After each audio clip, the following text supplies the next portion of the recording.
Hello friends, this is Amit, your mentor at mentorbuddy.com. Here we have a question based on data interpretation. So let's quickly see a question. The question says Amar, Akbar and Anthony are brothers who make investments in business every year. The below table gives the details about their monthly investments and the share of profit realized by them during the period of 2011 and 15. Only in 2012 and 2015 the three of them did not invest for the entire year. All values are in rupees. It means it has been given the investments by Amar, Akbar and Anthony and the return got by Amar, Akbar and Anthony, and it has been given only in the year 2012 and 2015. They have not invested for the entire year. Now the question says, if the total return in 2012 was rupees 86,700, correct, and Anthony invested for all 12 months, for how long did Amar invest during the year? Okay, so this says that for if Anthony invested for the whole 12 months, that is investment by Anthony is for 12 months, then he got the return as 27,200. Then what will be the investment by Amar, which has not been given? So first of all, the first thing which has been given in the question is the total return in 2012 is 86,700, correct? So the total return in the year 2012 is 86,700, out of which, so this return total is 86,700. So can we find the return by got by Amar? Yes, definitely, because we'll just add these two values and we will reduce from the total return. So let's quickly solve this question. This question, first of all, we need to find the that is return got by Amar. That will be, see, first the Akbar and Anthony combined return is how much? 25,500 plus 27,200. That is coming out to be that is 5 plus 7 2, so 52,700 is coming out to be total return of Akbar and Anthony, and all three of them combined return is given as 86,700, right? So we'll just subtract 86 this 52,700 from 86,000, so we'll get the return got by Amar, which is coming out to be 34,000. It means the return got by Amar is 34,000, right? So it has been given, it has been asked in the question, for how many months did Amar invested his money, correct? So what we will do, first we'll see the second information which has been given in the question. The second information says that the Anthony has invested for the all 12 months, correct?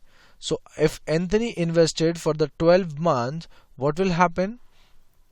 We can get the investment done by this Anthony, that is we know that investment done by Anthony is 4,000, clear, and for 4,000 per month he is getting total return of 2,72,000 in 12 months, clear.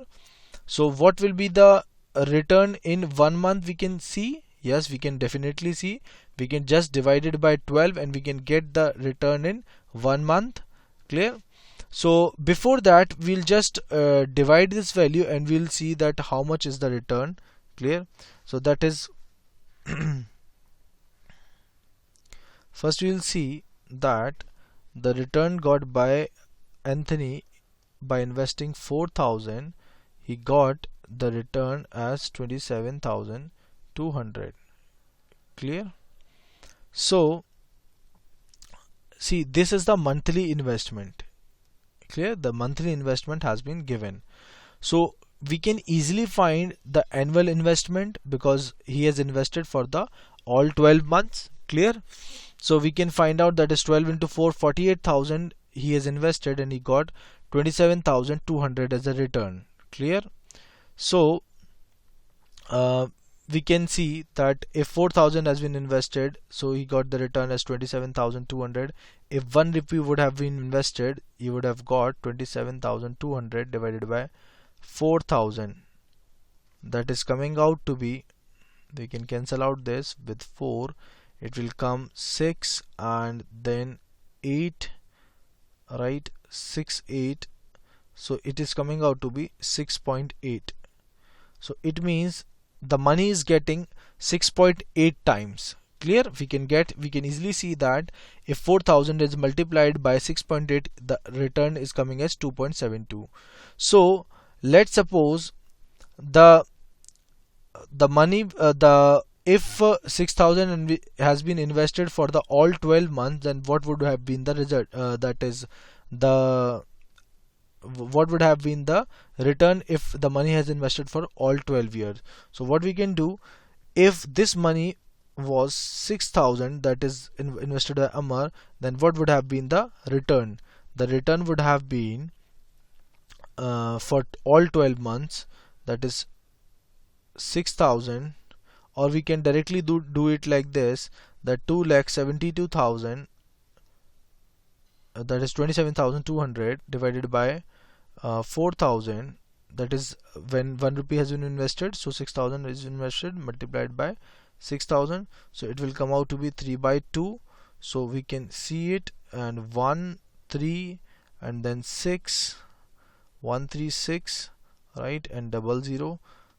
So we can see it, it is coming out to be 13 into 3 is 39, 6 into 3 is 18, 1800. So 39,000 plus 1800 will give you 40,800. Clear? So this would have been the return, but the return is not 40,800, it is only 34,000.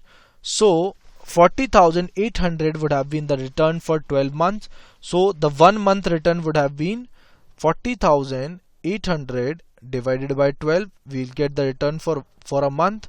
See, this is the return 40,000 for 12 months. Clear? If the money is invested for 12 months, the return would have been 40,000. For 1 month, the return is how much?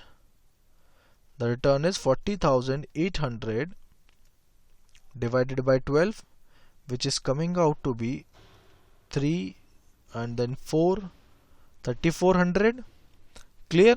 So 1 month return is 3,400. So what would be the for how many months he will this money will get become 34,000? That is, clearly we can see from here that the money has been invested for 10 months. But if we want to do the manually, then too we can do. See, this is the return got by Amar in 1 month. So let's suppose the money is invested for X months. So the money if the money has invested for X month, the return would have been 3,400 multiplied by X, and it is becoming how much? 34,000. Clear? So the value of X will come out to be 10. That is, the money has invested for how many months? 10 months. That is option C. So pretty straightforward question. We can easily see that first we have calculated that what would have been the return if the money has been invested for 12 months. Then we have seen that for 1 month how much return we are getting, and then we can easily see that the number of months the money has been invested by Amar. Clear? Thank you everyone.